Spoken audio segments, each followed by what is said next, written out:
제가 만들 때는 일부러 인터페이스를 좀 어렵게 만들어요. 극복의 요소. 그래서 일부러 좀 불편하게 하는 게 저희 같은 경우는 반대로 컨트롤 방식이나 인터페이스를 진짜 최소화 시키려고 해요. 안녕하세요, 윤재훈입니다. 다학제 아티스트와 독립 큐레이터로 활동하고 있습니다. 저는 오주영입니다. 미디어 아티스트와 연구자로 활동하고 있습니다. 저는 루벤테일의 김영주입니다. 루벤테일 조호연입니다. 게임 만들고 게임 기반으로 다양한 작업 진행하고 있습니다. 그럼 네 분은 혹시 원래 알던 사이신가요? 제로원에서밖에 안 봤는데 혹시 네 분의 공통점을 알고 계신가요? 게임으로 작업한다? 최근 3년 동안은 어떤 팬데믹 영향으로 주로 했던 주제들이 반려종에 대한 주제들이었던 것 같아요. 화분, 식물, 도심에 있는 야생동물 아닌 야생동물들, 인간의 책임이 어느 정도 있는 어떤 다른 존재들에 대한 이야기들을 다양한 장르의 게임들로 좀 풀어냈던 것 같아요. 최근에 작업한 거 예를 하나 들면은 피드라는 작업이었잖아요. 그 작업은 특히 저희가 좀 개인적인 경험에서 출발했던 건데, 저희가 매일 밥을 주러 가는 동물들이 있어요. 도심에 있는데 야생동물인데 야생동물 같지 않은 그런 존재들, 살아남을 수 있는 환경이 뭐고 우리에게는 아무런 책임이 없나? 그런 질문들을 했던 것 같고, 사람들도 같이 고민해보면 어떨까? 왜냐면 저희는 항상 저희가 정답을 알 수 없기 때문에 그래서 게임으로 더 만들려고 하는 것 같아요. 연구를 해왔던 입장에서 이제 과학기술에 대해서 조금 이야기를 하는 작업들이 많았어요. 그러다 보니까 좀 쉬운 미디어라고 생각되는 게임을 활용을 해서 이제 뭐 실험실에 쥐가 되어본다든지 미래 도시에서 가장 이제 혜택받지 못한 새로 살아본다든지 입장을 전복시키는 그런 게임을 만들어 본 적이 있습니다. 저는 이제 좀 굳이 장르를 얘기하자면 시뮬레이션 게임을 많이 만들게 되는 것 같아요. 전시장에서 한 10분, 15분 안에 좀 즐길 수 있는 약간 형태로 좀 구현하려고 좀 노력하는 편입니다. 가장 최근의 작업은 핵폐기물 저장소가 수천 년이 방치된 후에 이제 던전이화 됐을 때 일어나는 그런 내용에 대해서 경쟁이라고 생각해요. 싱글 게임조차도 이제 프로그래머가 만들어 놓은 이제 약 인공지능이랑 나랑의 경쟁인 거고, 당연히 또 이제 온라인 게임 같은 경우는 이제 사람과 사람 간의 경쟁이잖아요. 경쟁 속에서 계속적으로 어떤 경험을 계속적으로 축적해 나가는 게 게임의 좀 핵심 요소가 아닌가라는 생각을 하고 있습니다. 게임은 일종의 놀이라고 생각을 하는데요.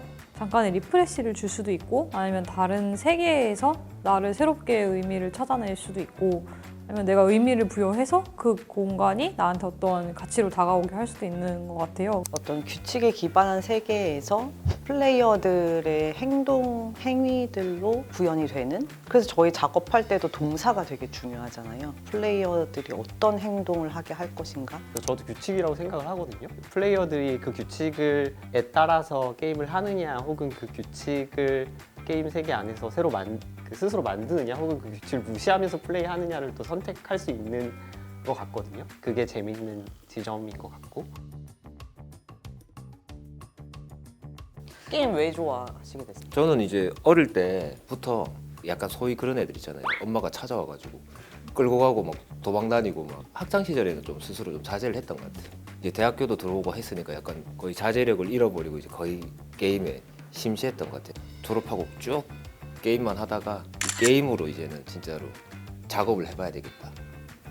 2000년대 초반에 SNS가 되게 활발해지면서 트위터를 하게 됐는데, 독립 개발하시는 분들이 조그마한 게임들을 만들고 그거를 이제 자기 홈페이지나 블로그나 트위터로 이제 올려서 홍보하는 걸 보고 되게 충격을 받았어요. 그런 게임들을 접하면서 좀 만들어보고 싶다는 생각을 처음에 하게 됐던 것 같아요.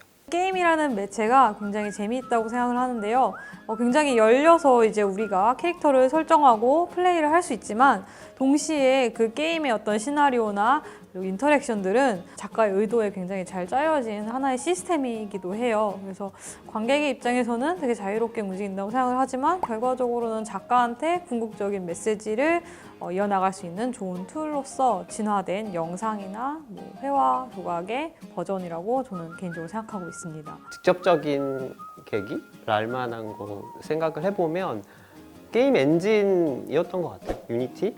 옛날에는 게임을 만든다는 게 굉장히 많은 사람들이 시간과 자본이 많이 들어가는 일이기도 했는데 최근에는 그런 게임 엔진들이 많이 쉬워지기도 했고 대중화되기도 했고 그래서 뭐 작가나 크리에이터 개인이 자기가 원하는 작품을 게임 엔진을 가지고 쉽게 만들 수 있는 환경이 된 것도 개인적으로는 중요하다고 생각을 하고 토론을 한번 해보겠습니다.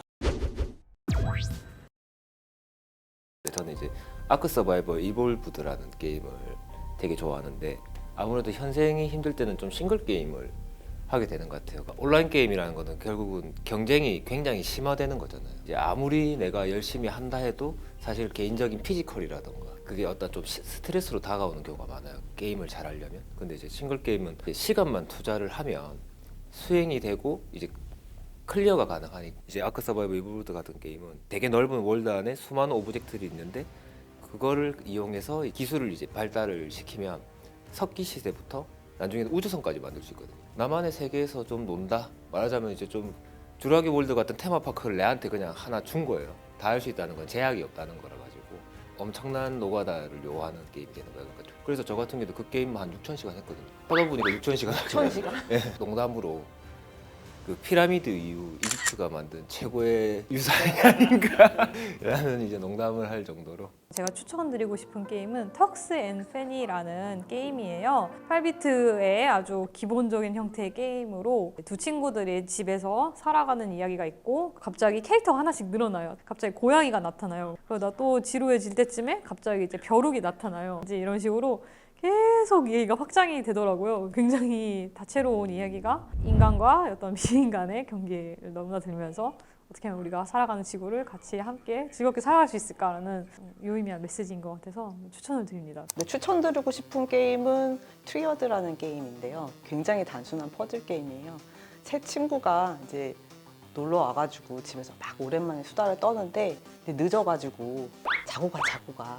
그 침대는 하나밖에 없고 야 그럼 같이 자자 해서 이제 시작이 되거든요. 그래서 각각 그 세 친구가 잠버릇들이 있어요. 근데 어떻게든지 한 침대에서 재워야 되는데 한밤중이 되면은 고양이도 한 마리 침대 위에 딱 올라와요. 그래서 개 전용 자리거든요. 그래서 어떻게든 그 한 침대 안에서 세 명의 친구와 고양이까지 다 같이 잠을 자게 하는 그 그래픽 디자인을 잘 보면 이 세 친구가 인종도 다르고 젠더도 달라요. 각자가 가진 특성들을 존중해 주면서 그래도 한 침대에서 한번 자보자 라는 메시지를 왠지 주고 있는 것 같아서 이런저런 생각을 하면서 또 스트레스가 풀리는 것 같기도 하고요. 인류애가 느껴지는 게임.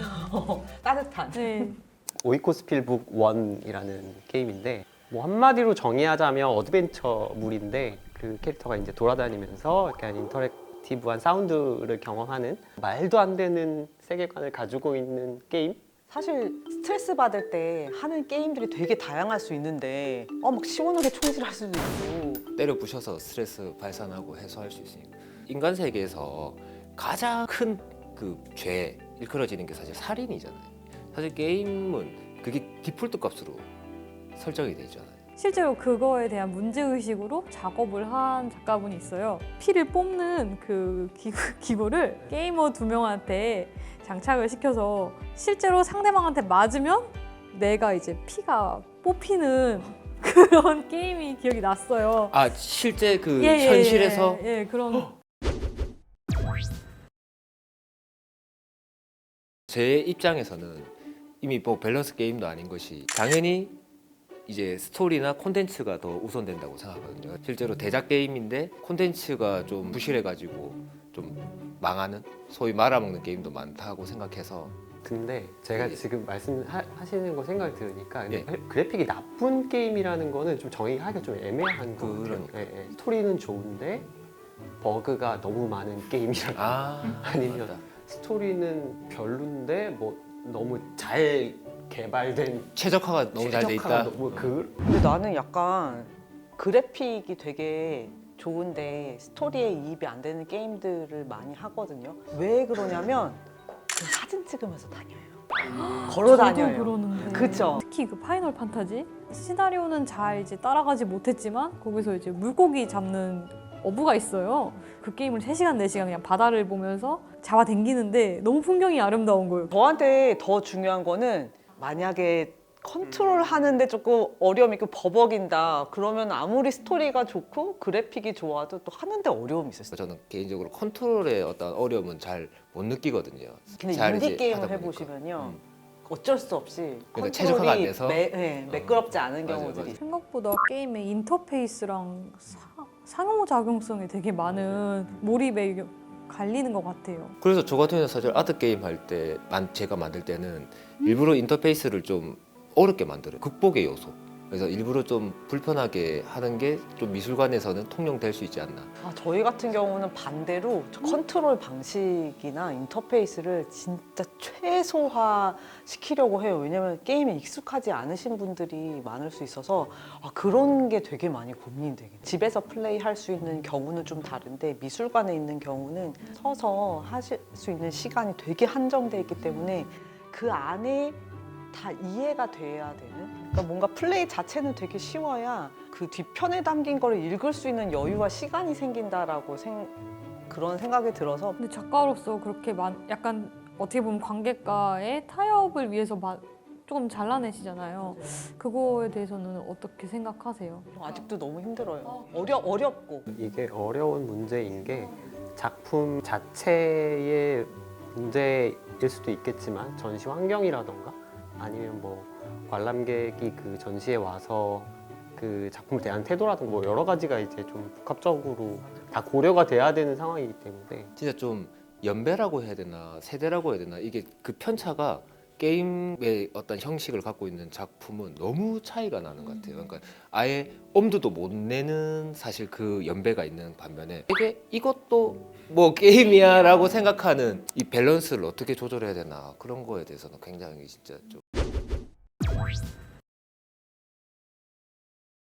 가상과 현실이 경계가 붕괴됐다는 건 아마 가상과 현실이 등가되었다는 거겠죠. 그때가 되면 아마 신과 같은 지위를 가질 것 같아요. 각자마다의 세계가 우주를 만들어 가지고 가끔씩 뭐 메타버스에서 또 만나기도 하고 또는 가끔씩은 온라인에서 만나게 되고. 저는 중첩에 대해 생각을 해봤을 때 이게 양극화될 것 같다는 생각이 좀 더 강하게 드는 경우가 있어요. 분명히 온라인화 되는 거를 더 극단적으로 싫어하는 사람들도 생길 것 같다. 다른 입장도 한번 생각을 해봤습니다. 근데 제가 생각하는 신화된 양극단은 사실 이 어떤 자본에 의해서 고성능의 하드웨어를 구비할 수 있는 사람과 못하는 사람의 어떤 또 양극화가 심해질 것 같아요. 근데 저한테 또 문제는 뭐냐면 제가 키우고 있는 화분식물이나 아니면 밥을 주고 있는 동물들이 있는데 그들도 저희 현실의 굉장히 큰 부분이란 말이에요. 저희 일상의 굉장히 많은 부분을 차지하고 있는 그 비인간 존재들은